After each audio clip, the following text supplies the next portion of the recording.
Grabación en este momento. La grabación está haciendo, ya se inició. Bueno, muchísimas gracias. Bueno, estrategias de enseñanza virtual. ¿Por qué manejamos esta terminología? Entendemos el espacio virtual con diferentes acepciones. Hay una acepción que sugiere que lo virtual no existe, que es algo que es en el terreno de lo imaginario, pero también existen algunas otras acepciones que ya lo trasladan un poquito a lo que es la cuestión digital. Y esa es la acepción que vamos a ocupar, la acepción de la enseñanza virtual, la enseñanza que se hace a través de medios digitales. Obviamente yo sé que muchos de ustedes ya tuvieron contacto con cursos, con muchas cuestiones que tengan que ver con herramientas y demás. Ahorita lo importante o lo que realmente vamos a tener en consideración es que vamos a pegarnos un poquito al modelo lasallista de acompañamiento. Este modelo muchos de ustedes lo conocen porque ya han trabajado o colaborado con nosotros en educación a distancia, pero los que no, es una magnífica oportunidad de que lo conozcan porque contiene muchos elementos que quizá ahorita en esta contingencia nos agarró muy desprevenidos y no nos agarró con ese impulso que probablemente pues era un poco lento en su momento pues de que cada quien fuera un poquito a poquito aprendiendo y demás. Creo que ahorita esta situación nos aventó al precipicio. ¿Quién soy yo? Muchos de ustedes me conocen y me da muchísimo gusto volverlos a saludar, pero algunos de ustedes no. Mi nombre es Daniel Aguilar, yo laboro en el área de educación a distancia ya desde hace un ratito, unos 6 años más o menos. Soy licenciado en comunicación social, cuento con una maestría en administración de la comunicación y me he desempeñado como docente durante ya gran parte de mi vida, aproximadamente unos 12 años, desde niveles de preescolar hasta nivel superior. Entonces ahí he podido, afortunadamente, he tenido la dicha de contar con muchos grupos, de contar con muchos niveles y de ir aprendiendo, afortunadamente, de todos y lo que tiene cada uno de ofrecer, como sé que la mayoría de ustedes lo hace. Actualmente en educación a distancia me desempeño como desarrollador de productos educativos multimedia para toda la educación en línea que nosotros, la oferta académica que tenemos en educación a distancia como Universidad La Salle Nezahualcóyotl. Y actualmente también me desempeño como profesional de interacción síncrona virtual. Entonces también más o menos hemos ido desarrollando experiencia en todas las cuestiones que tengan que ver con sesiones síncronas sobre todo y qué herramientas podemos tener para potencializarlas. Ok, entonces pues mucho gusto, bienvenidos los 78 invitados que tenemos que son bastante buenos, les agradezco muchísimo su participación. Bueno, estas van a ser 3 sesiones, son 3 sesiones. Intentamos reducir lo más posible porque también sabemos que ahorita se nos viene un tiempo importante de evaluación, periodos donde el estrés como profesores ahorita vamos a intentar encontrar la mayor cantidad de herramientas posible para que nuestros alumnos puedan seguir trabajando y puedan seguir construyendo el conocimiento desde casa. Y ese es uno de los principales retos en los cuales nos vamos a enfrentar. La primera sesión va a tener como objetivo diseñar una estrategia de enseñanza acorde a las condiciones del o los grupos, así como reflexionar un poquito del rol que tenemos tanto docentes como estudiantes en la educación en línea. Vamos a tener un ejercicio de reflexión muy breve, pero que al final de cuentas, creo yo, desde la perspectiva, conforme lo hemos ido avanzando en nuestra universidad, muy útil. Entonces, los invito a que hagamos esto juntos. La segunda sesión, que sería el lunes a la misma hora, va a tratar acerca de las herramientas digitales. Aquí ya vamos a entrar en materia, vamos a entrar ya ahora sí a cuáles son las herramientas digitales con las que yo cuento para poder ejercer mi actividad como docente, pero también para motivar a los estudiantes a que trabajen y participen de esta manera, ¿no? Entonces, es un reto, todos lo entendemos como tal, pero al final de cuentas tenemos que abordarlo y tratarlo de esa misma manera, ¿no? Y por último, en la tercera sesión, que quizá va a ser un poquito la más extensa, pero no en cuestión de tiempo, sino en cuestión de contenido, vamos a ver cuáles son los modelos de seguimiento que podemos nosotros ejercer con nuestros alumnos en línea, que a veces también cuesta mucho trabajo para un docente ir improvisando algunos modelos de seguimiento. Todos damos el seguimiento de como lo podemos entender, pero creo que ahorita si podemos homogeneizar esos modelos de seguimiento van a ser, yo creo que una opción bastante interesante. Ok, bueno, vamos a empezar con el modelo lasallista de acompañamiento en línea. Como ustedes saben, en la filosofía lasallista se coloca a la persona en el centro de todas las actividades y la formación como tal. Partiendo de esa postura y de ese enfoque, el modelo de seguimiento, perdón, de acompañamiento virtual que nosotros desarrollamos en educación a distancia sigue ese paralelo. Entonces, el estudiante siempre va a estar al centro de nuestra interacción, va a estar al centro de nuestra preocupación, pero quizá lo más importante es mencionar cómo se gestiona o cómo se interactúa con los tres pilares que van a estar soportando ese posicionamiento al centro que tiene el alumno en nuestro modelo. Por un lado, tenemos algo muy básico y es algo que pues hoy en día no se puede trabajar sin él, que es el soporte técnico.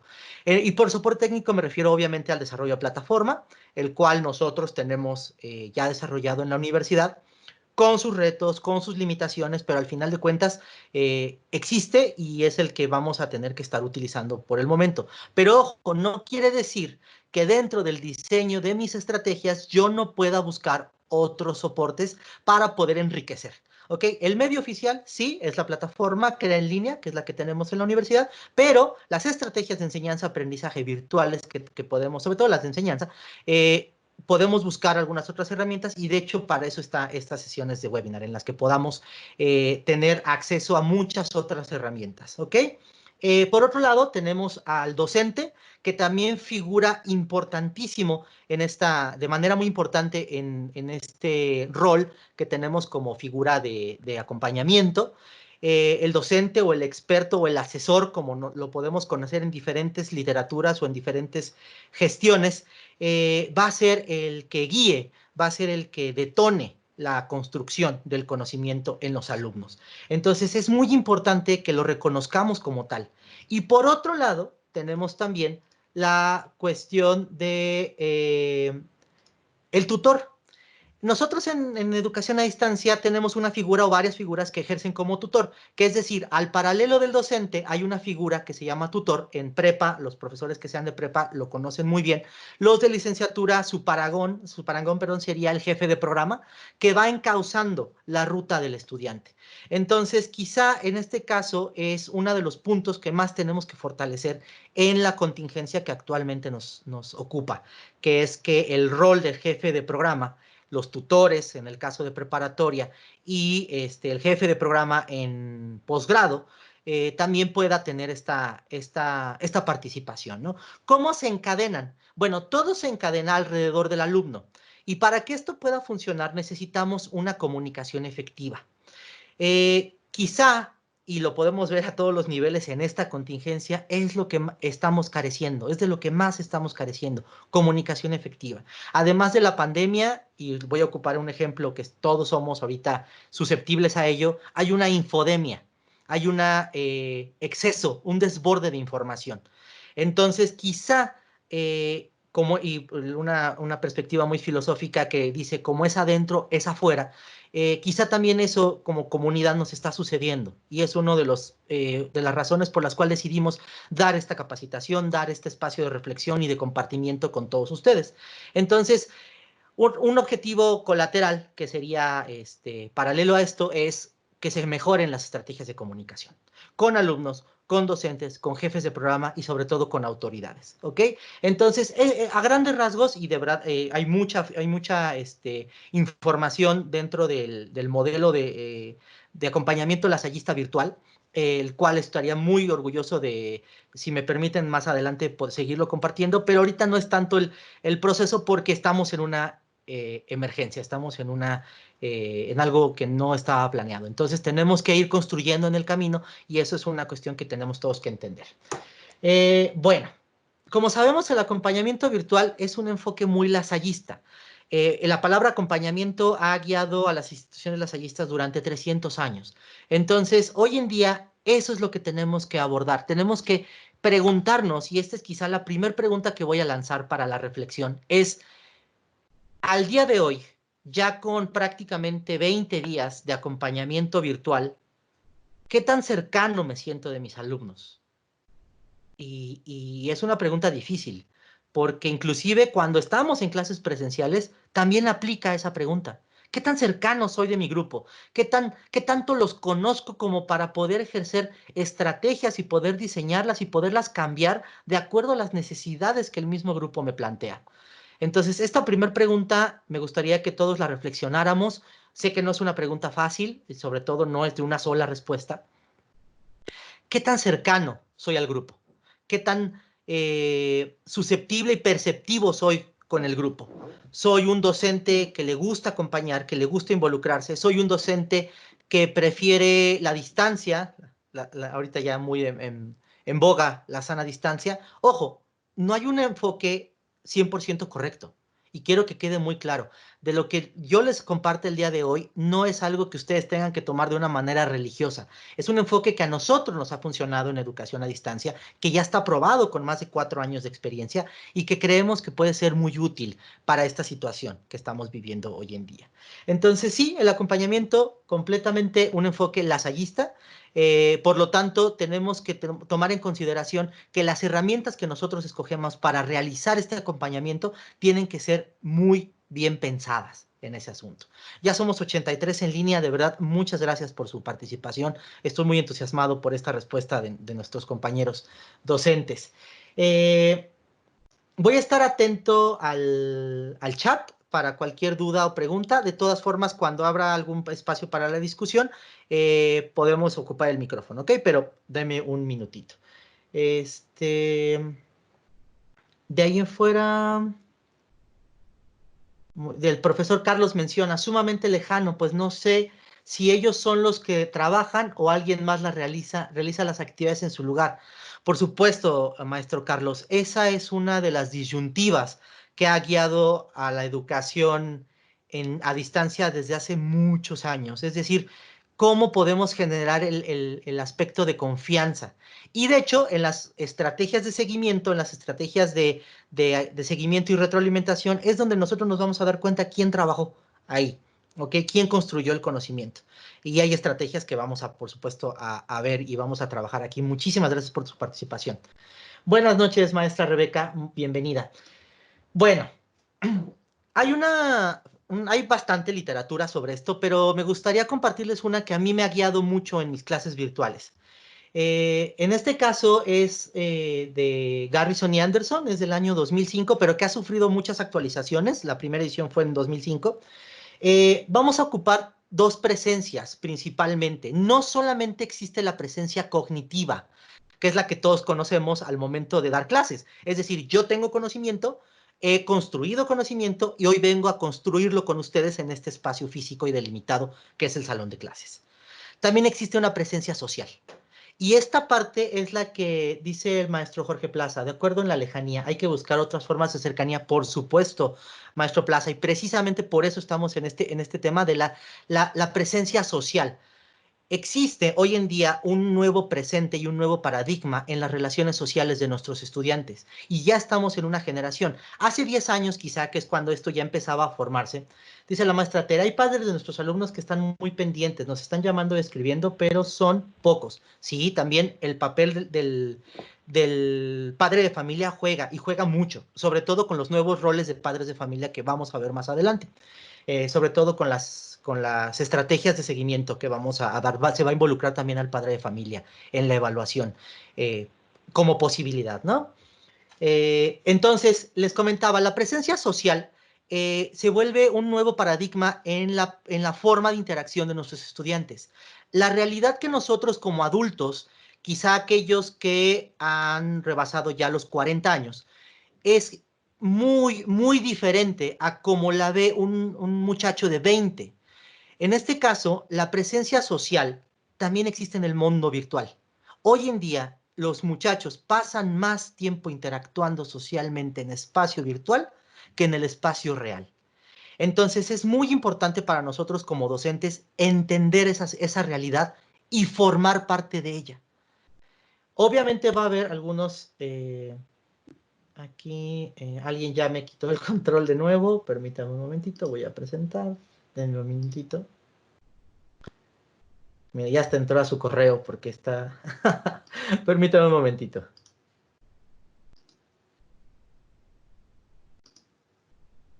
Ya está cargando, creo yo.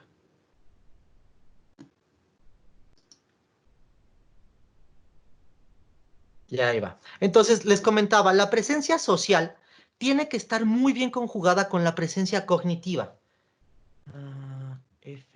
Permítame un momentito.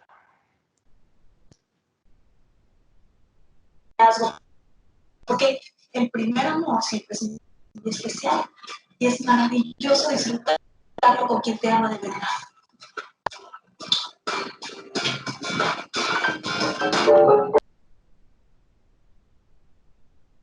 Listo, ahora sí. Disculpen, por favor, cuando ingresen, les pido, por favor, que lo vean como un video de YouTube y así nos quedemos para que no, no estemos dilatando esta cuestión tecnológica, por favor. Denme un minutito para cargar la presentación. Entonces, yo voy a agregar algo que se llama la presencia carismática. Y es algo que nuestro fundador tiene muy presente y los hermanos siempre nos han mencionado que el carisma es algo que funciona como un elemento cohesionador entre lo social, entre lo espiritual y entre lo cognitivo y las otras dimensiones que podamos llegar a tener como ser humano. Ok, déjenme avanzar la presentación en un minutito. Ofrezco una sincera disculpa por esta circunstancia. Denme un minutito, por favor.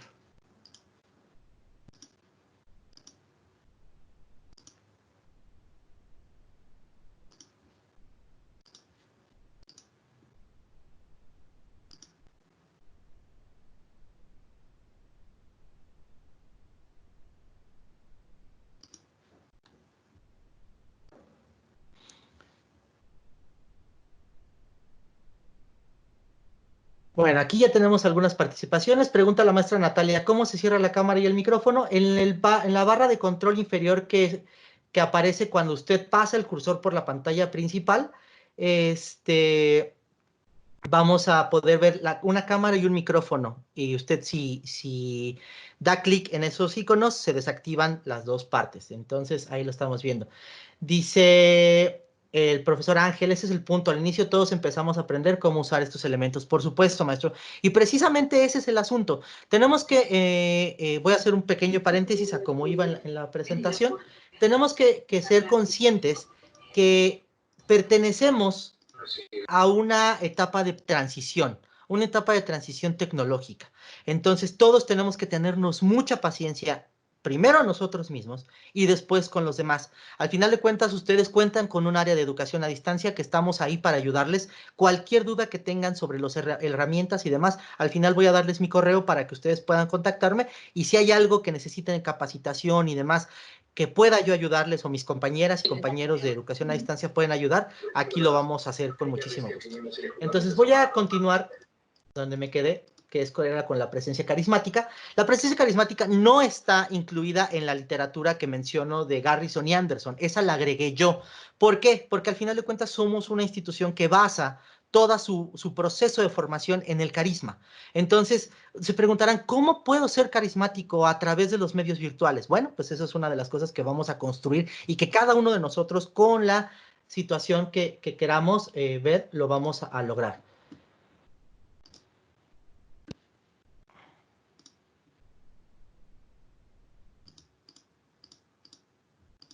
Ahí pueden ver mi diapositiva. Estoy en la diapositiva número, permítanme, número 6.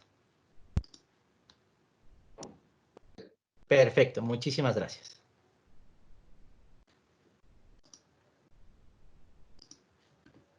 Bueno, entonces, retomando aquí la participación, existen 3 momentos. Dice el profesor Braulio. Bueno, tengo dudas del proceso de cómo subir un video. Sí, también vamos a ver eso en la segunda sesión, profesor Braulio, que son todas las herramientas de síncronas y asíncronas. Ahí vamos a ver el proceso del video y no solamente el de Teams, sino también vamos a dar algunas otras herramientas, ¿ok? Bueno, entonces son 3 momentos en el acompañamiento.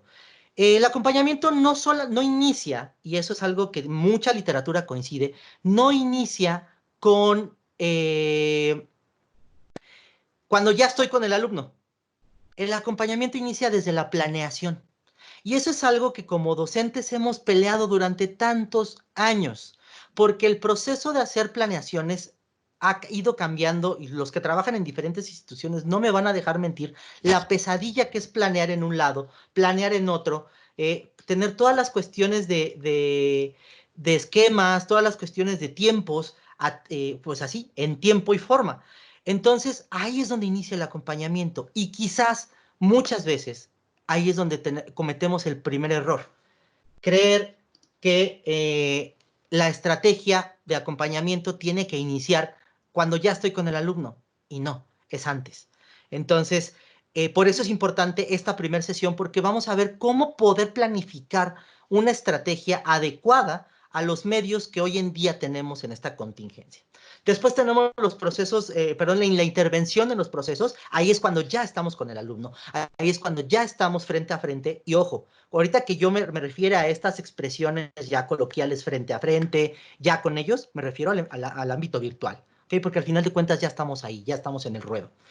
Y por último, un concepto muy interesante que se llama cierre del alcance. Es decir, yo tengo que tener la capacidad como planificador de la estrategia de saber hasta dónde voy a llegar con el alumno.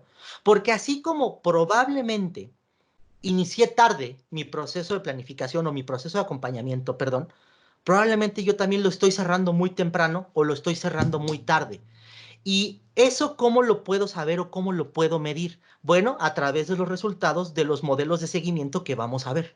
Entonces, al final de cuentas, no todas las fórmulas funcionan igual con los mismos grupos. Y eso los profesores de prepa, que aunque imparten la misma materia a 3, 4, 5 diferentes grupos, el grupo no responde igual a las mismas estrategias. Los grupos no responden igual.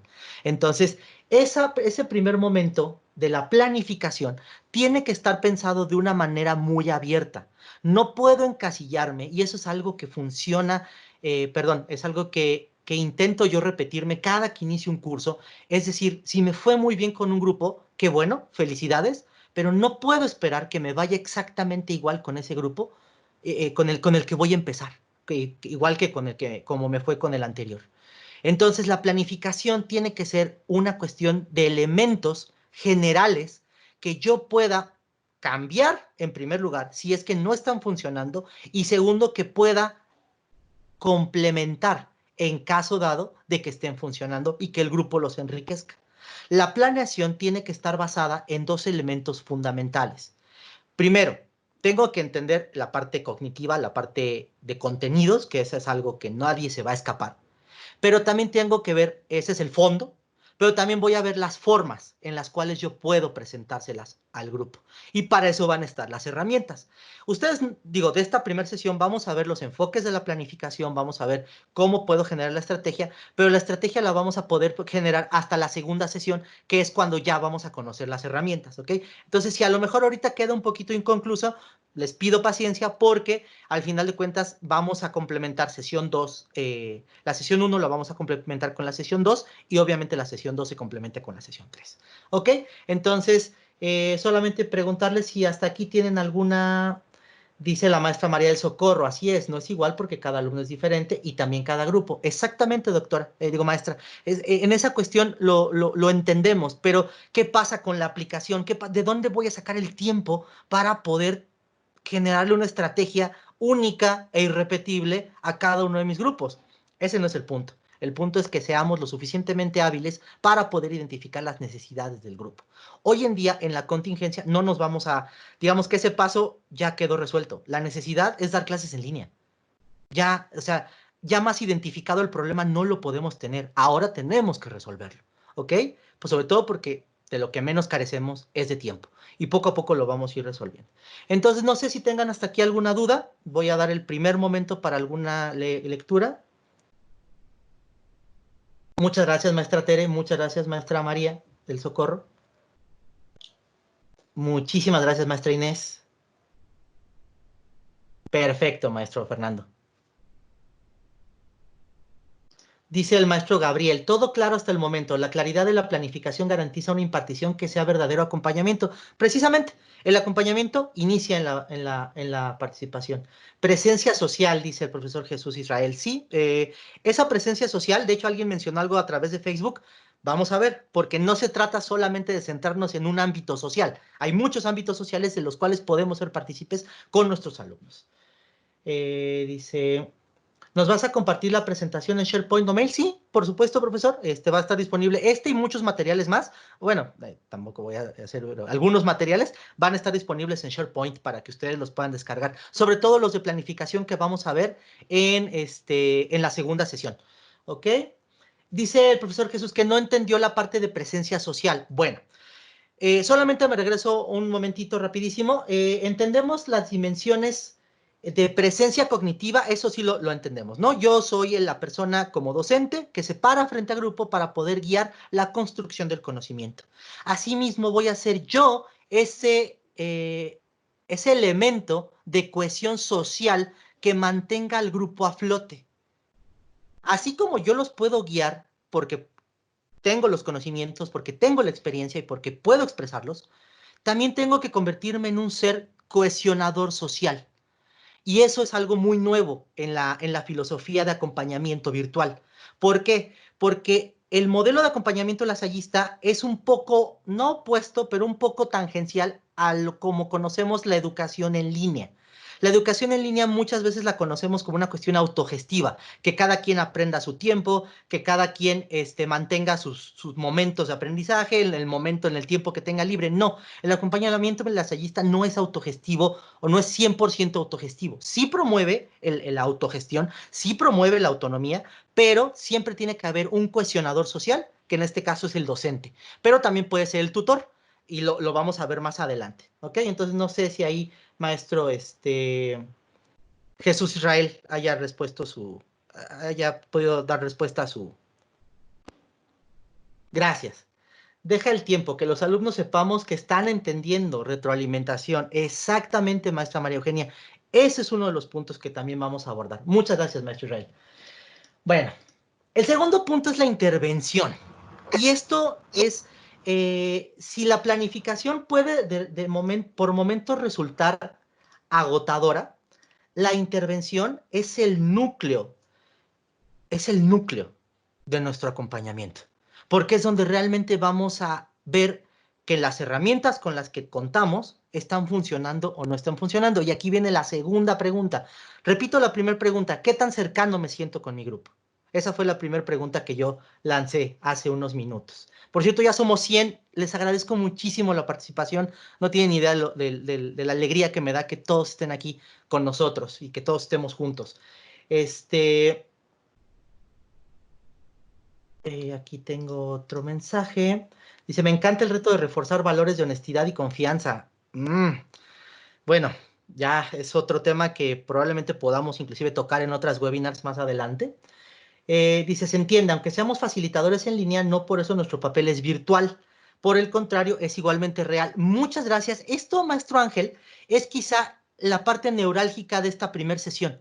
No somos maestros virtuales. Somos maestros reales en un ambiente virtual. Ese es el punto que yo quiero dejar bien claro aquí. Entonces viene la segunda pregunta. En estos 20 días que estamos de remolino, de huracán, de tormenta, ¿con cuántas herramientas cuento? ¿Qué tan preparado estoy en mi arsenal, por ocupar la analogía bélica, pero quizá puedo decir en mi caja de herramientas, para ser un poquito más constructivo, en mi caja de herramientas, ¿qué tanto me puedo sentir preparado? Esa es la segunda pregunta para la reflexión. En este instante, ¿qué tan armado, qué tan equipado me siento frente a un ambiente virtual? Si alguien quiere compartir, es un buen momento. Dice el profesor Braulio, disculpe, ¿dónde va a estar disponible la PPT? Vamos a ponerla en un SharePoint, maestro. Al final de cada sesión, al siguiente día, va a estar en un SharePoint que vamos a poder compartir en este mismo chat. La ventaja de Teams es que el chat queda guardado. Entonces yo ahí voy a estar subiendo los enlaces y demás cosas que podamos ir compartiendo. Dice la maestra María Eugenia, yo me siento en 80%. Muy bien, maestra María Eugenia, de verdad es un gran número en el que usted se sienta. Dice el maestro Jorge Plaza, maestros reales en un ambiente virtual. Excelente, así es, maestro. Ese es el objetivo, que también reconozcamos nuestra humanidad dentro de los ambientes, de cualquier ambiente, ¿no? Dice, me gusta eso de qué tan cercano me siento del grupo, pero creo que la pregunta sería, ¿qué tan cercanos se sienten los alumnos de nosotros? Ah, bueno, es que precisamente ahorita yo estoy platicando con ustedes. ¿Qué tan cercanos se sienten los alumnos con ustedes? Voy a sonar muy enfático, quizá un poco contundente, va a depender de ustedes mismos. Entonces esa respuesta la van a tener solamente ustedes cuando ya se encuentren frente al grupo con todas estas herramientas que les vamos a dar. ¿Ok? En nivel intermedio, en manejo de herramientas virtuales, ¿dónde podrá encontrar la presentación? Aquí mismo en el chat. Dijo, tengo la oportunidad de dar clases en línea hace 3 años en diversas plataformas y todavía sigo aprendiendo, por supuesto. Es quizá el elemento que más distingue al ambiente virtual. La metamorfosis que le sucede eternamente. ¿Ok? Entonces lo tenemos que ver ahí.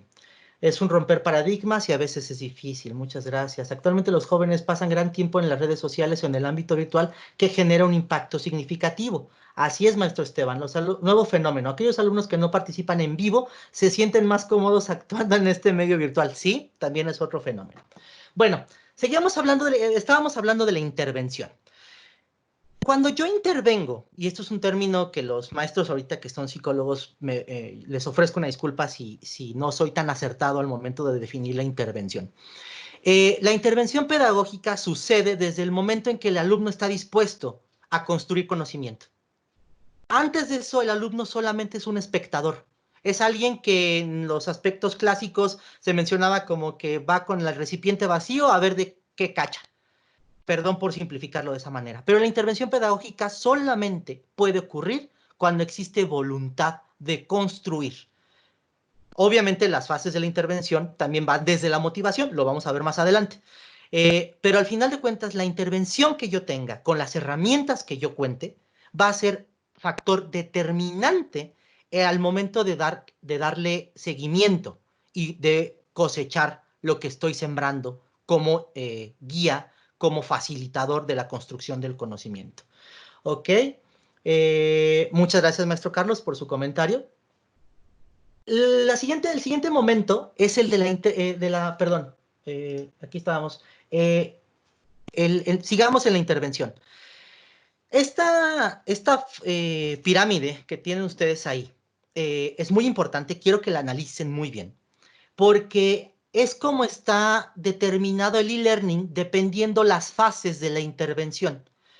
Por un lado, tenemos las cuestiones técnicas o de habilidades que el docente puede tener, que está del lado izquierdo junto a los números. Por otro lado, tenemos las cuestiones de socialización y por otro lado tenemos la categoría de la etapa de la intervención en la que estamos.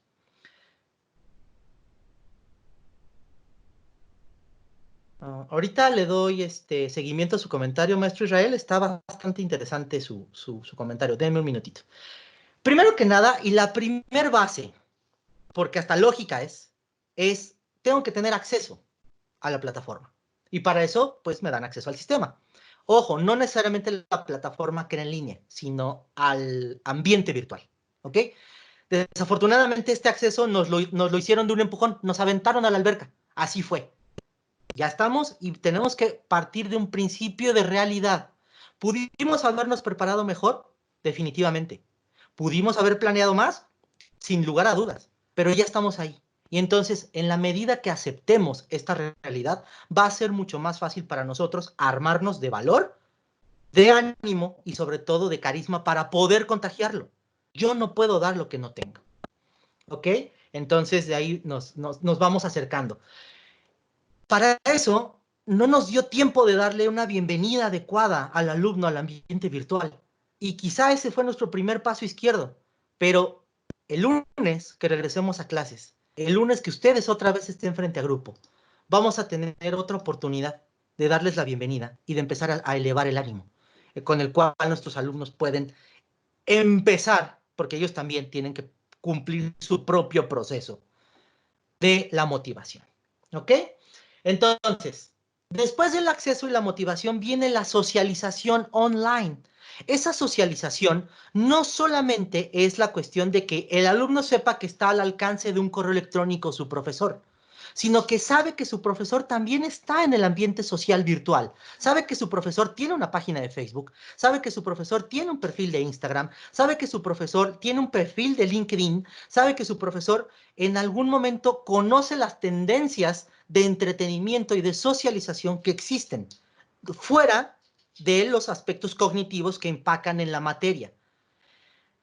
Ese aspecto, profesores, es el que quizá nos cuesta más trabajo y nos pasa más precio con respecto a los alumnos, porque no nada más nos sienten lejanos en el aspecto intelectual, porque obviamente hay una barrera de experiencia y de años que el cual nosotros les llevamos, por eso nosotros somos los maestros y ellos los estudiantes, sino que también hay una distancia social con ellos y que tenemos que reducir a través de la familiarización y la creación de puentes en los diferentes entornos. Ojo, yo no estoy diciendo que a partir de ahorita todos sus alumnos sean sus amigos en Facebook. Cada quien tiene una privacidad social. Estoy diciendo que tenemos que empezar a crear puentes académicos que trastoquen los aspectos sociales. Y para eso necesitamos cambiar lenguajes, necesitamos cambiar estrategias de comunicación y necesitamos cambiar medios. Creo que hoy en día soy un convencido de que la labor docente yace más en lo social que en lo cognitivo, porque no me van a dejar mentir, un alumno con determinación puede aprender lo que sea hoy en día desde su computadora. Ya prácticamente la labor docente es más en el aspecto social que en el aspecto cognitivo. En algunos temas, en algunos puntos y sobre todo en algunos niveles. ¿Ok? Yo nunca me he determinado por ser una persona absolutista. Entiendo que todavía hay muchos aspectos, sobre todo en regiones y del país, por ejemplo, que pues la educación virtual es nula, ¿no? Entonces, tenemos que entender que somos unos privilegiados de estar aprendiendo esto y de tener esta oportunidad. Y bueno, dice aquí una maestra, la maestra Natalia, ¿y cómo sondear qué tan cercano se siente el alumno y el grupo? Tercera sesión, maestra, ahí lo vamos a ver. En clase es más fácil porque los leemos, por supuesto. En línea algunos alumnos se acercan con inquietudes de la materia y de lo que pasa, otros no. ¿Cómo sondearlos como grupos si en físico los grupos no son homogéneos? Precisamente, desde la planeación tenemos que tener instrumentos de sondeo. Muchas veces cuando nos decían, es que tenemos que tener un diagnóstico de grupo, lo pensamos solamente desde el nivel cognitivo. Y no, tenemos que pensarlo también desde el nivel social. ¿Cómo puedo sondear al alumno con estrategias de seguimiento y de sondeo? Lo vamos a ver en la sesión número 3, ¿ok? Entonces ahí es lo que vamos a ver. Dice la maestra María del Socorro, es darle seguimiento a las necesidades del alumno. En esta oportunidad que estás dando con el tema...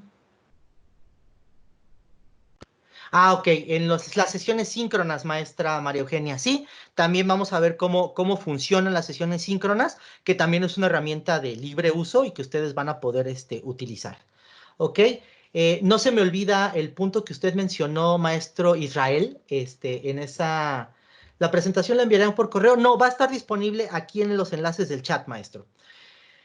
Dice el maestro Israel, a veces son tan vastas las herramientas que disponemos que el hecho de que nos conminen a utilizar solo CREA en línea como mecanismo centralizado administrativo convierte el modelo aquí planteado en un sistema opresor. Por eso les dije que era muy importante el comentario del maestro Israel. Tal vez con más flexibilidad con respecto al uso de herramientas, facilitaría el transitar esta contingencia de una manera más efectiva. Precisamente por eso, maestro Israel, es que decidimos dar esta iniciativa de las sesiones de webinar, para que ustedes puedan tener, sí, necesitan usar CREA en línea por cuestiones administrativas, sí. En su momento se planeó para 20 días, maestro Israel. Hoy en día ya tenemos una ampliación.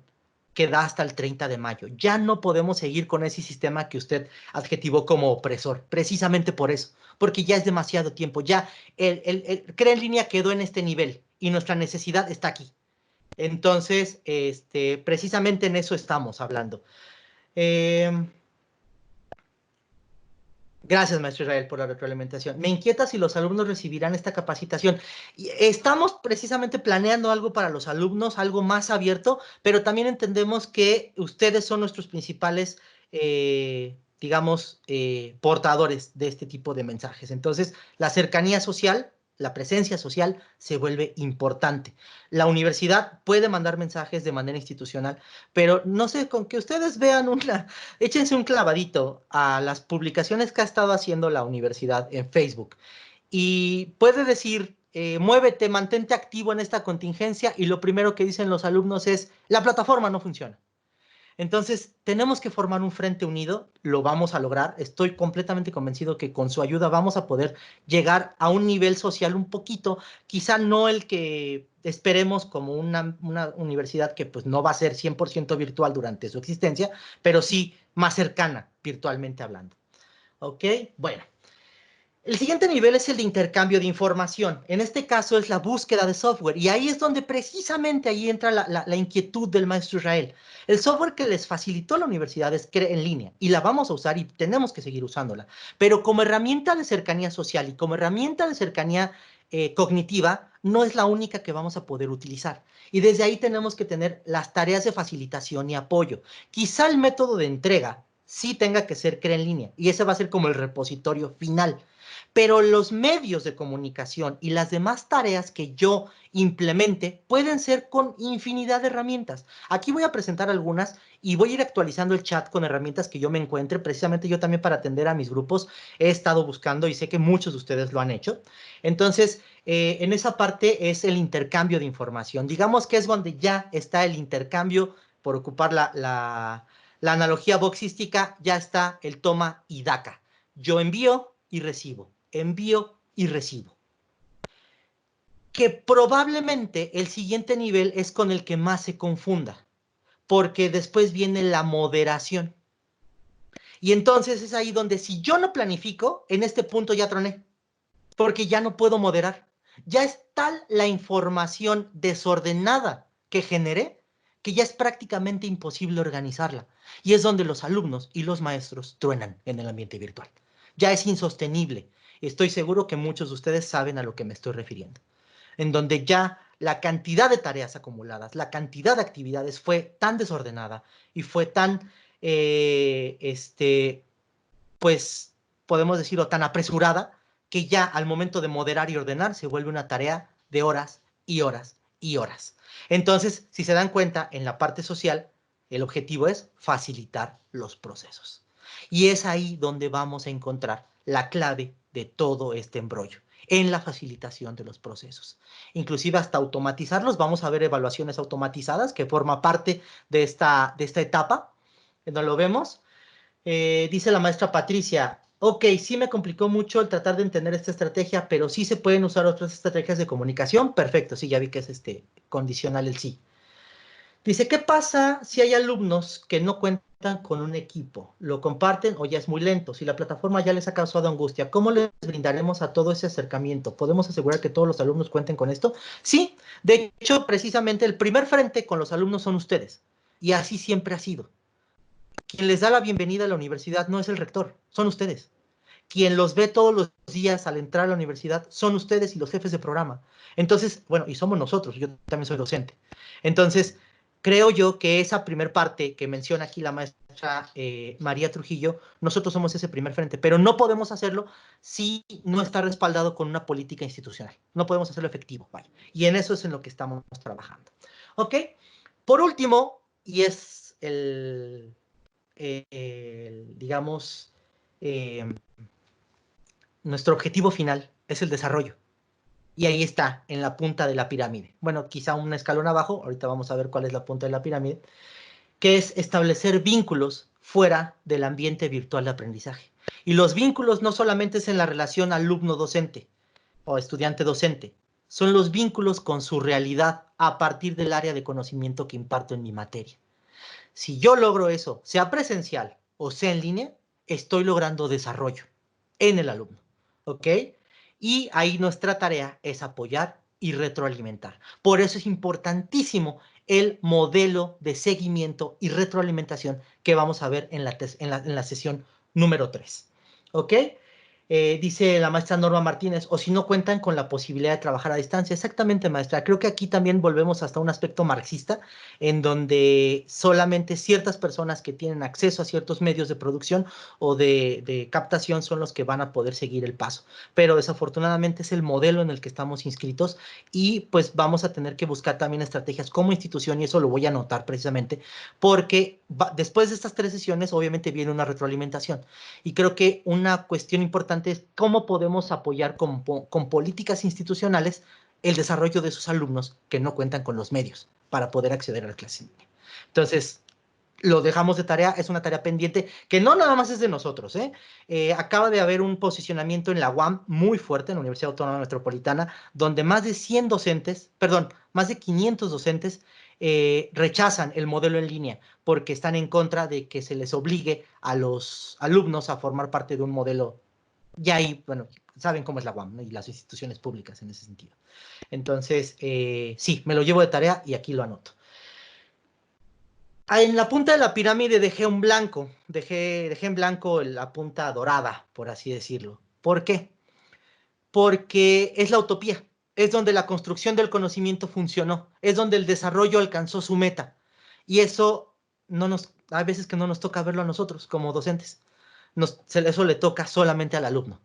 Entender hasta dónde le funcionó su construcción de conocimiento y cuáles fueron las metas que alcanzó con todas esas herramientas que cursó durante 4 años o durante 20 años de preparación. No lo sé. ¿Ok? Entonces también ahí le estamos dando el aspecto de reflexión. Viene otro punto muy importante que ya les mencioné, que es el cierre del alcance. Es decir, hasta dónde llego yo como maestro. Hasta dónde llego yo como guía, como facilitador. Eso tienen que determinarlo desde la planeación, dependiendo de las asignaturas y de los campos de conocimiento que le corresponde a cada uno de ustedes. Hay algunos de ustedes que lo pueden hacer desde el aspecto programático, es decir, yo de matemáticas solamente voy a llegar hasta raíz cuadrada y se acabó. ¿Ok? Hay otros que pueden decirlo desde el punto de vista actitudinal. Si el alumno sigue llegando tarde a clase, yo voy a seguir insistiéndole y voy a seguir atrás de él. Otros pueden hacerlo desde el punto de vista formativo.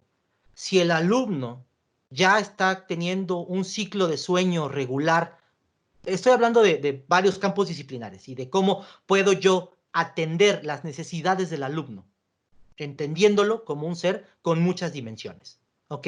Entonces, esa cuestión ustedes ya la han vivido, porque han vivido miles, infinidades de casos, y pueden ustedes mencionar el cierre del alcance de su seguimiento a, por ejemplo, voy a compartir uno. Yo no concluyo mi cierre de alcance hasta que en los grupos cortos, porque afortunadamente mis grupos son poco numerosos, pertenezco a la licenciatura en responsabilidad social, tenemos 8 alumnos, entonces es muy fácil. Cuando todos están arriba del 8 de calificación en su evaluación formativa y sumativa. Hasta ahí yo doy por concluido mi participación en el cierre de alcance. Pero eso es una meta muy fácil de lograr, porque el grupo es muy particular. Entonces ustedes tienen que encontrar cuál es el estándar que les va a decir, hasta aquí llego yo. Hasta aquí mi presencia social, mi presencia cognitiva y mi presencia carismática, hasta ahí terminan. Dice, o no quieren trabajar a distancia, desestiman la relevancia de este nuevo modelo, piensan que este tipo de enseñanza no alcanza la misma relevancia ni efectividad. Maestra, eso no, perdón, maestro Ángel, híjole, es una resistencia de años, pero no vamos para allá, es una contingencia, ¿ok? Muchas gracias, porque sí es importante saber cómo se apoyar a estos estudiantes. Gracias. Dice, exacto, el seguimiento es la retroalimentación, y es ahí donde los alumnos se dan cuenta de que el maestro está presente. Muchas gracias, maestra María del Socorro. Si nosotros no retroalimentamos, no estamos presentes en la vida de nuestros estudiantes. Que quede bien claro eso. Nada más, ya ahí tienes tu 10 y ya, ¿qué más quieres? ¿Qué más quiero? Quiero cercanía, quiero alguien que me guíe, quiero algo que esté presente conmigo. ¿Podemos hacerlo a través del entorno virtual? Sí. ¿Ok? Bueno.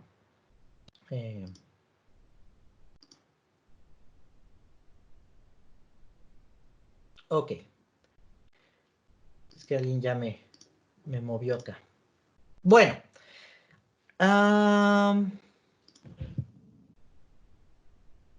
Dice aquí la maestra Inés. ¿El cierre de alcance es de temas o de evaluación? Es que el cierre de alcance, maestro, conlleva contenido temático, conlleva evaluación y conlleva retroalimentación. A lo que voy es el alcance de la intervención que yo voy a hacer como docente. Recordemos que no somos depositantes de conocimiento, somos constructores del conocimiento. Entonces, el cierre del alcance va a determinar si la obra que estamos construyendo cumple los estándares que nos planteamos desde el principio. Por eso la planeación es importante. ¿Ok? Bueno, voy a irme un poquito más rápido porque ya son las 9 de la noche y está pensado de hora y media la sesión y voy a la mitad prácticamente. Entonces tengo que irme más rápido. Muchas gracias por su colaboración. Ahorita voy a pedirles que frenemos tantito. Voy a dar algunos espacios más adelante. Ahora, trabajo colaborativo. Dice, utilizar otras plataformas para lograr el mismo objetivo que el alumno aprenda. Exactamente, maestro Víctor. Trabajo colaborativo o autonomía no son disasociados, no son rivales, no son puntos discordantes, la autonomía y el trabajo colaborativo. El trabajo colaborativo funciona cuando las personas son autónomas, irónicamente hablando. Es decir, si yo como persona, como individuo, me autogestiono correctamente, voy a poder formar parte de un trabajo en equipo. Y eso es algo que a los alumnos les cuesta mucho trabajo entender. ¿Por qué? Porque obviamente tienen la definición de trabajo colaborativo como trabajo fragmentado, como trabajo en etapas, y que si yo no puedo avanzar mientras el otro no avance, y bueno, que inclusive hasta un aspecto social también ahí tiene que ver, ¿no? Muchos fuimos formados en ese mismo modelo. ¿Ok? Maestra Gaby Sánchez, no sé si pudiera apoyar a la maestra Perla, tiene un problema ahí con la conexión, te lo agradecería mucho, maestra. Bueno, entonces, voy a hablar de trabajo colaborativo más adelante, pero sí quiero dejar esto como concepto. El alumno tiene que aprender a autorregularse, tiene que aprender a autogestionarse y tiene que aprender a autoevaluarse. Híjole, pues prácticamente tiene que aprender a ser persona, ¿no? Entonces ahí está el problema. Denominación de primera entrada, le estamos diciendo a alumnos, sobre todo en preparatoria, que sean adultitos, cuando ellos todavía están en una adolescencia, en una cuestión de formación.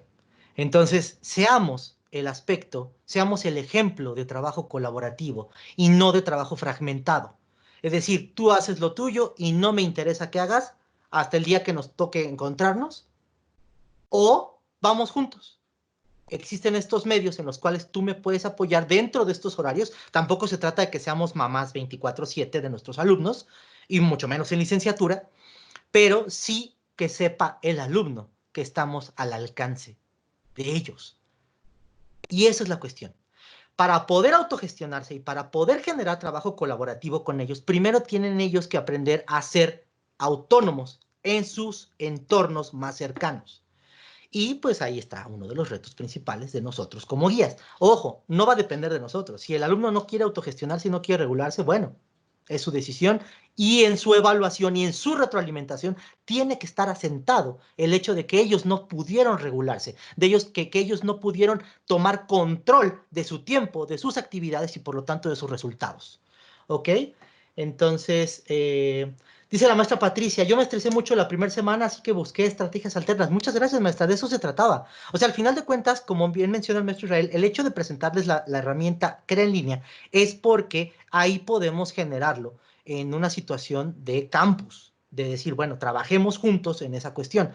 Hoy en día, la plataforma Crea en línea va a ser el concentrador de las evaluaciones, pero no del seguimiento y mucho menos de la intervención. ¿Ok? Entonces, respiremos y sintámonos libres con la búsqueda de estrategias que podamos encontrar y que podamos buscar. Pero sí es importante que sigamos utilizando Crea en línea. Quiero ser muy claro en ese sentido. ¿Ok? No, y no tengo cables, dice la maestra Perla. Ok, bueno, pues puede ser el internet, puede ser, de todas formas, maestra, esta sesión está siendo grabada y cualquier circunstancia podemos compartírsela más adelante. A ver si tienen otras herramientas que son más accesibles. Sí, maestra, lo entiendo, maestra Yolanda. Entonces, trabajo colaborativo, ya cierro con esto. El trabajo colaborativo tiene que ser una parte importantísima de sus estrategias. Si los alumnos no solamente, si los alumnos pueden ser sociales también entre ellos, guiados por el profesor, por el docente, entonces el éxito de nuestras estrategias de enseñanza-aprendizaje pueden tener más, puede asegurarse, ¿ok? Entonces, eh, volvemos a una ironía, a una cuestión en qué fue primero, el huevo o la gallina. Hay gente que se vuelve autónoma a partir del trabajo colaborativo y hay gente que se vuelve, que puede trabajar colaborativamente a partir de que se volvieron autónomos. Entonces, ahí depende de la formación y de cómo esté dispuesto cada uno de nuestros estudiantes, ¿ok?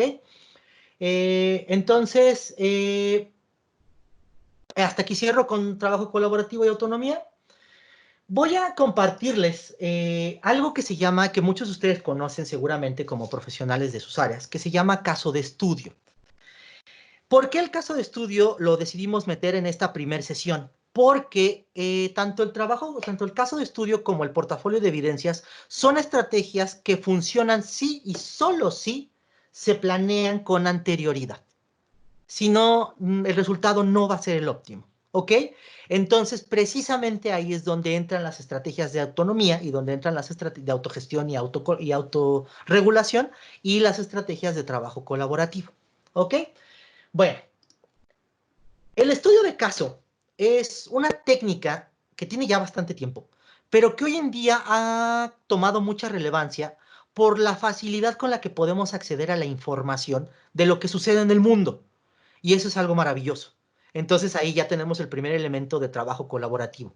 Pues estoy colaborando con la información del mundo. Esta herramienta funciona mucho para diagnosticar y decidir en el terreno donde los problemas sucedieron.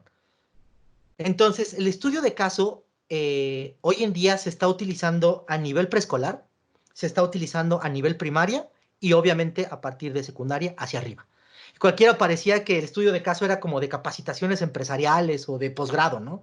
No, hoy en día también existe el estudio de caso en primaria. Y de hecho, los que son más doctos en pedagogía sabrán a lo que me estoy refiriendo. Las fábulas son estudios de caso hechas para niños. La fábula de la liebre y la tortuga es un estudio de caso, así de sencillo, solamente que traducido a un lenguaje y a un nivel de educación primaria y de educación formativa. Ok,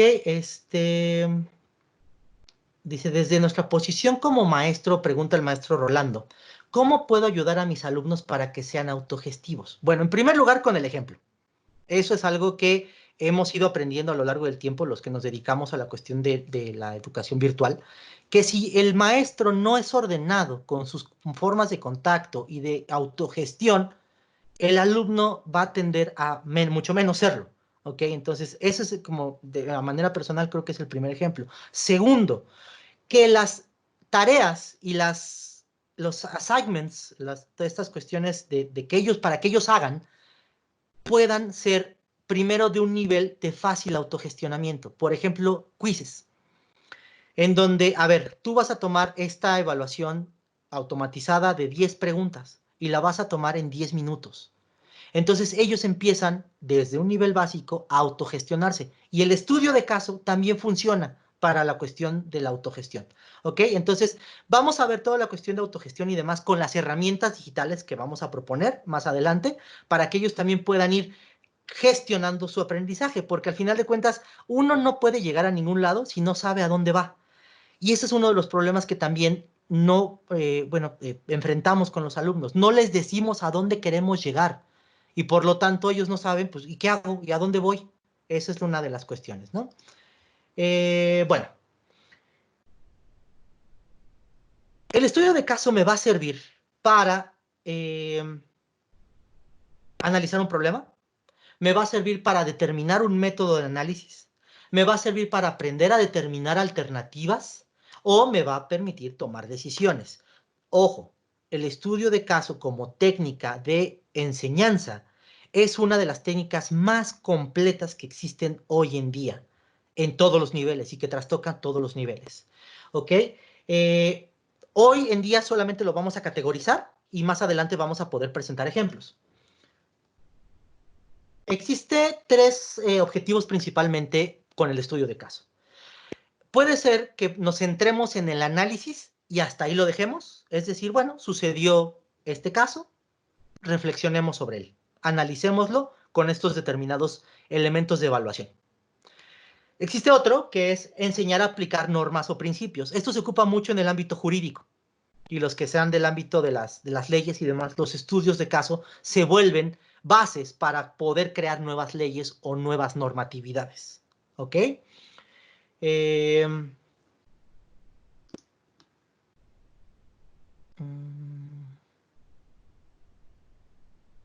Ya vi que ahí ya se generó una discusión. Perfecto, la moderaremos con todo gusto. Y por último tenemos el entrenamiento en resolución de situaciones. Este es quizá el que muchos de nosotros entendíamos como estudio de caso, en donde las empresas de capacitación profesional y empresarial utilizan los estudios de caso para que funcione como capacitación. Entonces, digo, todo es cognitivo y todo es de construcción de conocimiento, pero al final de cuentas el estudio de caso nos funciona en diferentes niveles. Ok, no, estamos en la diapositiva 14, maestro Marco Antonio. No sé si en algún momento usted pudo pausa en la presentación o si gusta puede volver a conectarse. Todos estamos en la presentación 14, nada más para verificarlo, por favor.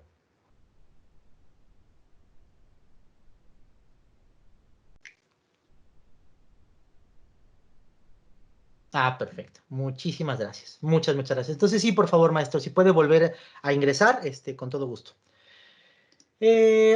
Bueno, los tipos de casos son muchísimos, porque al final de cuentas es como la realidad misma, ¿no? Es como intentar clasificar todo el mundo.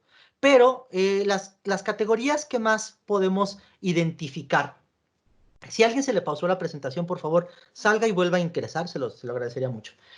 La primera gran categoría son aquellos que están centrados en el estudio de descripciones, es decir, son aquellos donde vamos a descubrir hechos clave, es decir, ¿qué pasó? ¿Qué sucedió? ¿Por qué pasó esto que sucedió? Segundo, descubrir cuáles son las relaciones significativas entre los sucesos para poder determinar las causas. Y estos, de hecho, desde el método científico también funciona como observación, ¿ok? Entonces ahí lo podemos determinar de esa manera. Existen otros que es la resolución de problemas. Ya no nada más es qué pasó, sino cómo puedo resolver esta situación. Y ahí el que presente el estudio de caso o el docente que presente el estudio de caso tiene que ser muy hábil porque tiene que a veces guardarse información. Por ejemplo, lo que yo ocupo mucho en mis estudios de caso es que ocupo estudios de caso completos o ya resueltos, pero al alumno se lo presento hasta la situación del nudo. Y entonces ellos con base en una situación que tenga que ver con la clase, obviamente, desarrollan una propuesta de solución. Y entonces al final presento la solución como se pudo resolver con ellos versus la solución que ellos plantearon. Y entonces ahí generamos de discrepancias y podemos dar un seguimiento con respecto a lo que realmente sucedió. ¿Ok? Entonces ahí podemos ver que las herramientas son de un análisis crítico en la toma de decisiones o también, inclusive, no nada más en la cuestión de criticar o de analizar por qué se tomaron esas decisiones, sino también proponer mis propias decisiones. ¿Ok? Entonces, tomar nuestras propias decisiones. Para eso funciona también mucho el estudio de caso. Y tenemos los últimos, o el último nivel, sí lo puedo manejar un poquito como nivel, porque al final de cuentas va a variar mucho de cómo ustedes elijan el estudio de caso.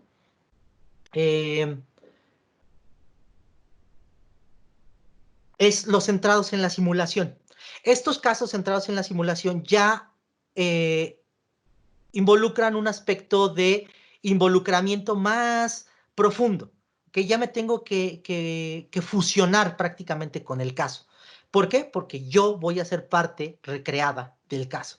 Y ahí tenemos, obviamente, desde estudio de la situación, solución de un problema o conflicto, una reflexión, ahí también es un punto importante, y la actuación de los personajes representados, que en este caso muchos de ustedes conocerán como sociodrama o como representación, ¿no? Que en la primaria los conocíamos como obras de teatro.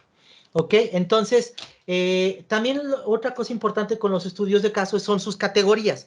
Las categorías pueden ser casos de valores, caso incidente, caso de solución razonada, caso imaginativo, es decir, que yo tengo que ocupar herramientas de creatividad, innovación e imaginación para poder resolverlo.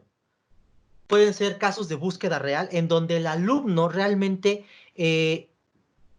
tenga que salir al mundo real, hacer búsqueda para poder solucionar o para poder llegar a la evaluación o al seguimiento que nosotros le queramos dar. Y por último, el caso temático. El caso temático es el que más se ocupa porque nosotros buscamos un caso temático por cada una de nuestras áreas de conocimiento, nuestras áreas de impartición. ¿Ok?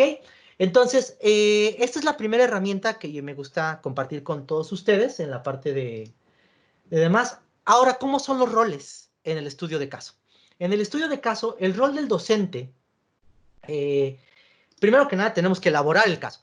Tenemos que presentarlo de acuerdo a lo que yo lo voy a presentar. Ojo, no solamente es para una clase o dos. Normalmente los estudios de caso abarcan jornadas de tiempo importantes. Entonces, hay veces, o en mi caso, yo ocupo un caso por cada periodo. Y sobre eso baso el eje temático de la asignatura en el estudio del caso. Obviamente, hay cuestiones de temática que no puedo ignorar, pero precisamente son las que les dan herramientas a los alumnos para volver al caso y seguir trabajando en él. ¿Ok? De hecho, más adelante, si gustan, puedo yo compartir un caso específico que se realizó con un grupo de responsabilidad social, en donde al final de cuentas la maestra Lisa, aquí que está presente, también se acercó con nosotros para poderlo hacer política institucional. Entonces, ahí fue un estudio de caso que se volvió pues un caso de éxito, yo podría decirlo en ese momento. Elaborar el caso, eso es lo que debería hacer el profesor. Después tenemos que formular buenas preguntas o preguntas correctas en ese caso. Por último, en un tercer momento, sintetizar los descubrimientos del grupo. Tengo que ser, y hacérselo saber, no nada más es de la cuestión de que el profesor ya le entregó, sí, tuviste la respuesta correcta, tienes tu calificación, nos vemos el siguiente curso. No, tiene que haber un modelo de seguimiento para que el alumno sepa que el estudio de caso funcionó como tal. Y el rol del alumno es, número uno, tenemos que desarrollar habilidades de trabajo en equipo y de trabajo individual, por eso les decía, la autonomía y el trabajo colaborativo. Tiene que participar activamente a través de opiniones o juicios, pero también tiene que desarrollar la escucha activa o, en este caso, la apropiación de información de manera activa, ya sea a través de la lectura, a través de la escucha o a través de algunos otros medios que él pueda ubicar. ¿Ok? Lograr consenso. Y eso quizá también es una de las cosas que más trabajo cuestan en la cuestión del manejo de grupos. Lograr consenso y reflexionar sobre lo aprendido. Obviamente, esto dependiendo del nivel en que nos encontremos. Para los profesores que son de nivel preparatoria, el estudio de caso tiene que ser muy cuidadosamente diseñado, porque el alumno en la cuestión formativa a esa edad va a tender a ser muy absolutista, va a tender a pensar en términos absolutos y por lo tanto solamente existe una respuesta correcta. Y eso es algo que el estudio de caso nos va a permitir ampliar el panorama de opiniones, de posibles soluciones y de posibles alternativas girando en un solo elemento. Entonces ahí vemos la universalidad de opiniones, la universalidad de enfoques que tenemos que hacer o tenemos que lograr que el alumno entienda existe en su universo más cercano. ¿Ok? Entonces, estos son los roles que se juegan en un estudio de caso. No sé si hasta aquí dice la maestra Jocelyn Laiza. Claramente ubicamos al alumno como eje central en el proceso de aprendizaje-enseñanza, aunque la modalidad sea de forma virtual diferente al aula. Este no pierde la construcción del conocimiento. Gracias, maestra. Las estrategias de aprendizaje sirven de mucho apoyo para que el alumno obtenga de mayor manera la información que como docente se quiere que obtenga, no olvidando los procesos de orientación del cual contempla el acompañamiento. Pues maestra, creo que redujo la primera sesión en un párrafo. Es precisamente el objetivo de esta sesión, que ustedes no pierdan el rumbo de la construcción del conocimiento. Sí, repito, tuvimos inicios tropezados por la contingencia, pero eso no nos quita que podamos mejorar todos los días y juntos con los estudiantes. Muchísimas gracias. La siguiente herramienta, y con esto ya empiezo la recta final de esta primera sesión, es el portafolio de evidencias. Esto es algo que todo mundo ha ocupado, que todo mundo ha mencionado en diferentes cuestiones, de diferentes niveles, pero el portafolio de evidencia es una cosa maravillosa. Bien aplicada es una verdadera herramienta de seguimiento y sobre todo de construcción. Entonces lo vamos a ir desmenuzando ahorita poco a poco. Dice una definición de Paulson y Meyer de 1991, es la recopilación, nótese, 91, es la recopilación con ciertas características, con algún propósito, del trabajo del estudiante que muestre su esfuerzo, progreso y logros. Quiero que nos quedemos con esa acepción positiva del portafolio de evidencias. Denme un minutito, 30 segundos.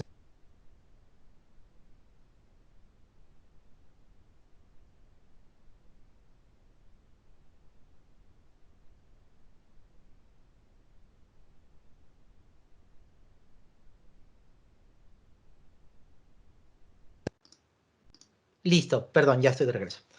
Entonces, quiero que nos quedemos con eso, con la parte la parte positiva del portafolio de evidencias. Esa es una de las definiciones que hay. Obviamente hay muchas. Esta parte yo la quiero darle crédito a quien lo merece. Lo obtuve de una página que se llama Sinapsis Didáctica, que me pareció muy elocuente, bastante bien centrada y muy aterrizada, en donde el portafolio de evidencias, bien utilizado, primero que nada, promueve la autorregulación. Ahí está una de sus preguntas, respuesta a la pregunta del maestro Rolando.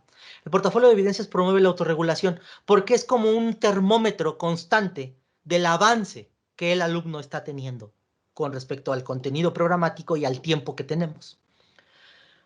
Posibilita conocer actitudes, obviamente también, ahí eso es clarísimo.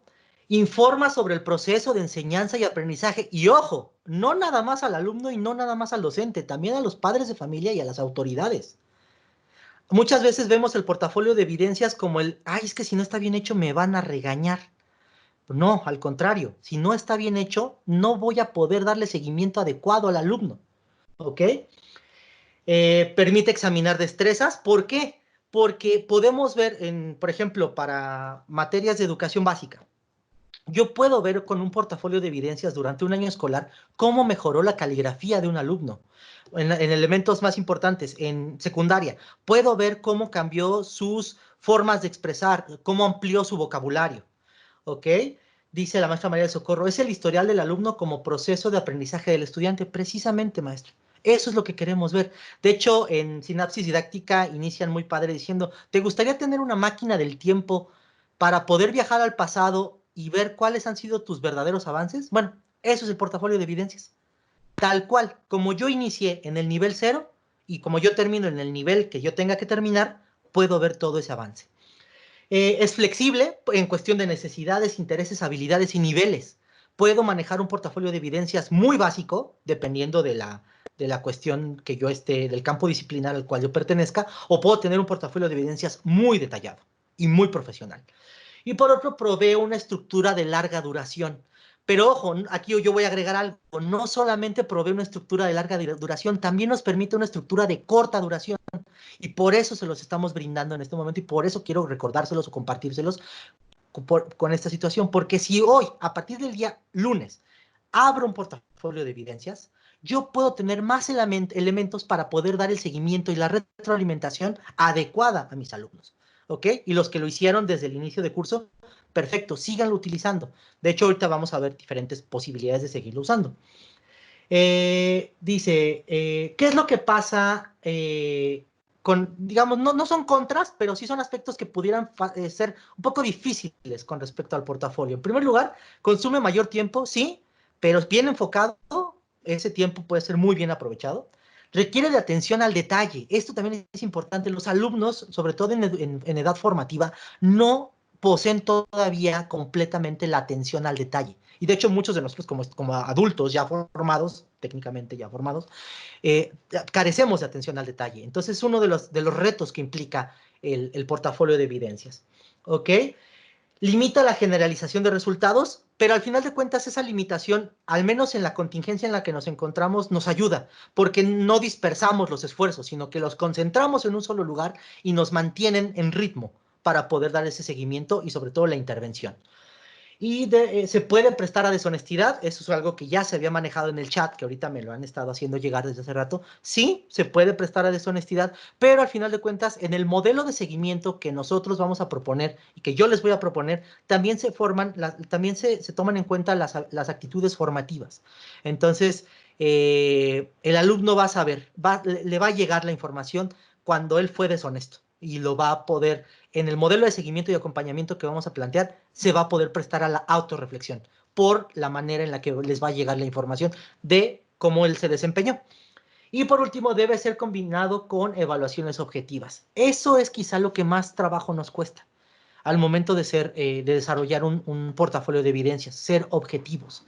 Entonces, ¿eso con qué se subsana? Bueno, con una aclaración desde el inicio adecuada de hacia dónde tenemos que ir y qué estoy buscando con el portafolio de evidencias. Ok. Estos son los pasos para la elaboración de un buen portafolio de evidencias. Los voy a dar muy rápido. Número 1, tengo que determinar el propósito. Sin propósito no puede existir portafolio de evidencias. ¿Para qué? ¿Por qué estoy haciendo? ¿Para que me evalúe? Pues nada más hágame un examen y en 2 horas terminamos el asunto y cada quien para su casa. No, el portafolio de evidencias, número 1, a partir de este portafolio tú vas a desarrollar y te vas a dar cuenta que desarrollaste, porque esa también autopercepción es importantísima en el proceso de intervención y de seguimiento. Te vas a dar cuenta de lo que obtuviste, te vas a dar cuenta de lo que desarrollaste, te vas a dar cuenta de lo que avanzaste. Entonces, yo te voy a decir el destino, te voy a mostrar la puerta, por ocupar frase de película, pero el que tiene que atravesarla eres tú, ¿ok? Seleccionar el contenido, no todo lo que se haga puede ingresar al portafolio de evidencias, tiene que ser de contenido muy bien determinado, aunque sean 3. O sea, por ejemplo, ha habido portafolios de evidencias en mis grupos donde son 3 evidencias muy específicas, muy seleccionadas, y que a lo mejor en un análisis posterior dije, pues son muy poquitas, pero dependiendo del campo disciplinar es el número de evidencias que podemos dar. Dice el maestro Marco Antonio, con los grupos grandes se complica dar seguimiento de detalle a todo, sí. De hecho, precisamente es una de las desventajas que podemos plantear, pero con los portafolios digitales se puede subsanar la cuestión de la cantidad, maestro, ¿ok? Ahorita lo vamos a ver en un momentito. Dice, ¿recomienda una herramienta adicional? Sí, ahorita la vamos a ver más adelante. Tenemos que decidir los medios de entrega. Obviamente, en este caso de la contingencia, pues se recomienda un portafolio digital en el cual vamos a poder darle seguimiento a esta cuestión de entregas y demás. Establecer los criterios de evaluación a través de listas de cotejo, rúbricas o cualquier otro método de evaluación que ustedes determinen para el portafolio y dependiendo de la disciplina que ustedes estén impartiendo. Y por último, y no menos importante, comunicar los resultados, no la calificación, que quede bien claro. La calificación es un elemento que yo en lo personal no concuerdo con ese método milenario y ese sí es esa es una institución opresora desde mi punto de vista. Pero ojo, no nada más la calificación, es decir, cómo te desempeñaste, cómo fue tu desempeño a través de estos puntos. Y para eso voy a tener que darme el tiempo de poderle dar esa retroalimentación.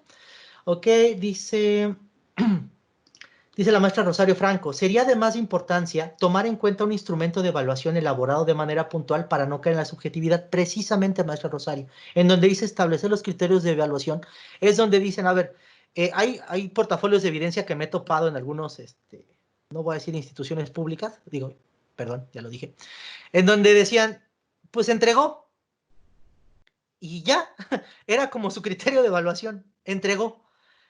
¿Qué tan bajo estamos poniendo la bandera? ¿Qué tan bajo estamos poniendo la vara para decir, pues con que entregues yo ya estoy satisfecho? Creo que podemos exigir más. Las instituciones lasallistas pueden exigir más que eso, ¿no? Entonces, y complementa la maestra Carolina, yo trabajo con portafolio de evidencia y en estas circunstancias solo lo voy a ampliar con las evidencias digitales. Pues sí, ojo, y de eso voy a hablar la siguiente sesión. Ahorita nosotros fuimos forzados a un modo no completamente de e-learning, sino de B-learning o B-learning, en donde es mixto, porque ya tuvimos una primer parte presencial. Sí, pues así empezamos, pero por la contingencia tuvimos que migrar y ahora tenemos que hacer una mezcla y precisamente es a lo que se está refiriendo la maestra Carolina, en donde va a tener que complementar lo que ya había empezado en el periodo con un portafolio digital. ¿Ok? Entonces, esa última parte es importantísima. Los tipos de portafolio, también hay algunos tipos. Pueden ser reproducciones, es decir, que donde se hagan réplicas de trabajos de otras instituciones o de otros trabajos, de otras fuentes. Pueden ser testimonios o pueden ser producciones originales. Ojo, no necesariamente pertenezcan a cada uno de estos. Por ejemplo, voy a poner un ejemplo de un portafolio de evidencias de educación preescolar, en donde le dicen dibujen esta flor. Entonces ese es un portafolio de reproducción. Pero al final del tercero de preescolar les dicen, dibuja a tu familia. Y entonces eso es un portafolio de producción.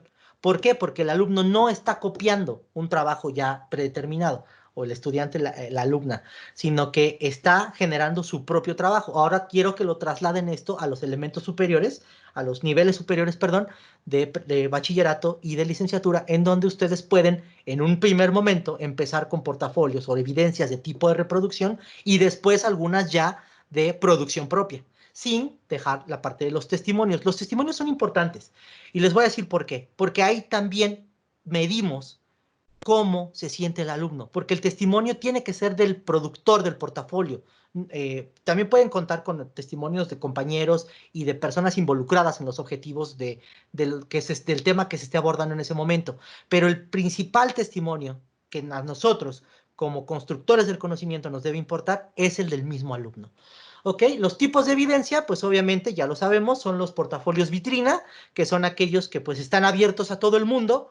De hecho, yo son los que manejo normalmente con los tipos vitrina, en donde, aunque sea el portafolio digital, las personas se pueden meter a ver las evidencias de sus compañeros, son abiertos. Repito, somos 8 en el grupo que tengo, entonces es muy sencillo hacerlo de esa manera. Están los portafolios de cotejo, que son muy rígidos, que son solamente, te di esta lista, son 10 elementos y son 10 evidencias. Y ya. Obviamente con sus respectivos criterios. Contiene un número predeterminado de evidencias, por ejemplo, 3 ejercicios, 5 fichas técnicas y 2 propuestas sustentadas. Y ya. Sobre eso lo puedo generar. Dice el maestro Ángel, es por eso que también se planean las rúbricas y los descriptores de evaluación para mejorar nuestra forma de dar retroalimentación. Claro, es como un contrato. En el contrato que firmaste al inicio de este curso dice que vamos a hacer esto. Al final del curso, ¿lo hiciste? Bueno, sí, ¿no? ¿Y cómo lo hiciste? Entonces, por eso están rúbricas, listas de cotejo, instrumentos de evaluación en general. Y portafolio de formato abierto. Ese nos gusta mucho iniciar con formatos rígidos y al final del semestre terminamos con formato abierto. No, no me engañan. Saben que lo han hecho algunos de ustedes. Lo hemos hecho. Entonces, tenemos que ser muy claros y muy conscientes con nosotros. Tenemos que ser muy honestos también nosotros en nuestro papel docente de decir, bueno, ya una vez que me metí en este camino de portafolio de evidencias, de estudio de caso, tengo que ser consecuente hasta el final. Y eso también es autogestión, y eso también es autonomía, y eso también lo ven los alumnos. ¿Ok? Incluye lo que el alumno considera. Ahora sí que prácticamente te estoy diciendo, pues lo que tú me des, amigo, amiga, con eso te voy a evaluar. Tengo que ser muy, muy buen docente y haber planeado muy bien la clase para poderle dar este tipo de libertad a los alumnos. De decirle, pues, lo que tú me quieras mostrar, amigo. Yo ya te di esto, ya te di estos elementos, y lo que tú produzcas es con lo que te voy a evaluar. ¿Ok? Entonces, y dejar atrás la abstracción de una calificación numérica. Sí, exactamente, maestro. Pero poco a poco, vamos transitando. Digo, sí se puede hacer una transducción a lo numérico. Todos pueden medir, pero tenemos que hacerlo con calidad. Y pues llegamos a la única opción que nos queda hoy en día, que es el e-portafolio o el e-portafolio o portafolio electrónico o portafolio digital. Para eso tenemos muchas opciones.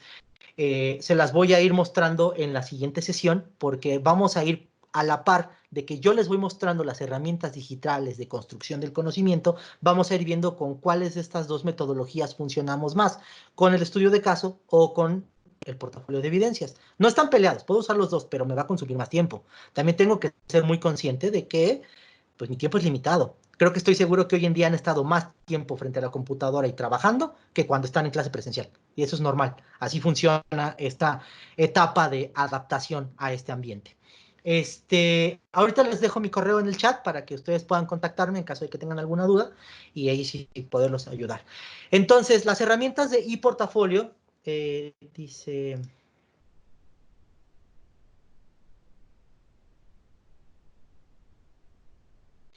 Maestro Jorge, esa es una situación que estamos precisamente por determinar. Se les comentó que no hubiera sesiones síncronas, pero en mi opinión, las sesiones síncronas forman parte de la cercanía social, de la presencia social que queremos lograr. Entonces, voy a planteárselo directamente a la directora general, a la maestra Maru Coronel, para que entonces podamos hacer una capacitación en Teams, que también ya muchos de ustedes tomaron, pero no para las cuestiones síncronas, sino para las cuestiones asíncronas. Pero sí, maestro Jorge, con todo gusto yo esto lo dejo anotado y asentado y espero darle respuesta la próxima sesión que tengamos, que es el lunes, ¿ok? Entonces, muchas gracias por su pregunta y por su paciencia. Entonces, los portafolios digitales hay infinidad. Google Drive, OneDrive, eh, hay nubes públicas, están todos los LMS que tienen repositorios, eh, pues inclusive hasta el mismo correo electrónico funciona como repositorio de portafolio de evidencias. Aquí ya va más por cómo probamos y cómo nos sentimos cómodos y cómo el alumno puede tener. Por ejemplo, yo ocupo Google Drive. A mí se me hace mucho más fácil, se me hace mucho más sencillo de manejar. ¿Por qué? Porque yo manejo el nivel de permisos que el alumno puede. El alumno no le puede borrar un archivo a su compañero si la carpeta no está compartida. Puede verlo, pero no lo puede borrar. Entonces, ahí esos permisos yo los manejo desde el inicio. OneDrive también lo puedo hacer. Está Evernote, que también es otra herramienta que podemos ver y la voy a compartir en su momento cuando veamos las herramientas digitales. Y más adelante lo vamos a poder manejar de esa manera, ¿no? Ya con la elección, cuando veamos el catálogo de herramientas, ustedes ya van a poder concentrar. En esta primera sesión no quiero bombardearlos porque al final de cuentas, pues quiero que sea un poquito más reflexivo, ¿no? Y bueno, vámonos a la última. Aún en la distancia, permanezcamos unidos, profesores.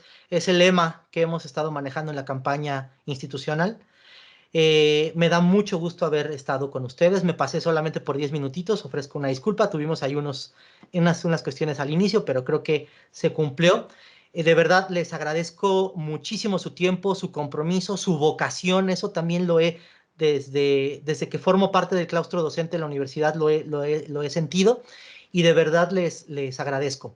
Voy a dejar mi correo de una vez, se los pongo.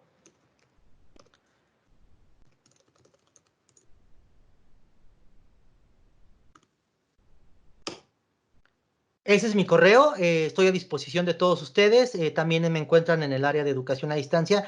Espero de verdad que esto pase pronto, que esta tormenta que estamos viviendo a nivel mundial nos deje algo. Creo que esa también es una de las que los quiero invitar. ¿Qué me está dejando esta pandemia, esta contingencia como persona, como padre de familia, como hijo, como hermano? Como esposo, como esposa, como madre, como todo lo que cada uno de los roles que jugamos y qué le vamos a dar a nuestros estudiantes a partir de esta situación. Yo creo que somos un ejemplo a seguir y seguiremos siempre con ese carisma lasallista. Entonces, de verdad, les agradezco su esfuerzo, les agradezco su compromiso y pues nos vemos aquí a las 8 de la noche el próximo lunes. Los espero igual con más herramientas, con más tips y sobre todo pues con mucha voluntad. Vamos para adelante, maestros, que sí se puede. Aún en la distancia permanezcamos unidos. Muchas gracias. Buenas noches.